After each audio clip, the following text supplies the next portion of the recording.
বিএনপির ভারপ্রাপ্ত চেয়ারম্যান তারেক রহমানের পক্ষে মনোনয়নপত্র জমা দেওয়া হয়েছে। রাজধানীর সেগুনবাগিচায় ঢাকা বিভাগীয় কমিশনারের কার্যালয়ে ঢাকা ১৭ আসনে মনোনয়ন জমা দেওয়া হয়। এদিকে বগুড়া ৬ সদর আসনে বিএনপির ভারপ্রাপ্ত চেয়ারপারসন তারেক রহমানের পক্ষে মনোনয়নপত্র জমা দিয়েছেন জেলা বিএনপির সভাপতি রেজাউল করিম বাদশা।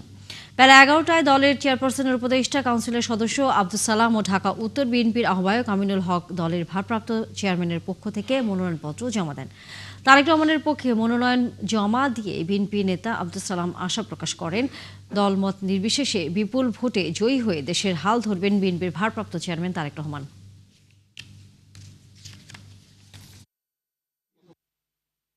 দেশনায়ক তারেক রহমানের পক্ষ থেকে আমরা আজকে এখানে মনোনয়ন জমা দিতে এসেছি। আমি ওনার চিফ কোঅর্ডিনেটর এবং প্রধান নির্বাচনী এজেন্ট, আমার সাথে আমার সহকারী কোঅর্ডিনেটর ডক্টর ডোনার আছেন এবং আমাদের মহানগর উত্তর বিএনপির সংগ্রামী আহ্বায়ক আমিনুল হক সাহেব সহ আমাদের ৫ জন প্রতিনিধি আমরা এখানে এসেছি ওনার পক্ষ থেকে মনোনয়নপত্র জমা দিতে। মনোনয়নপত্র আমরা এইমাত্র জমা দিলাম। আজকে আপনাদের মাধ্যমে দেশবাসীর কাছে দোয়া চাই।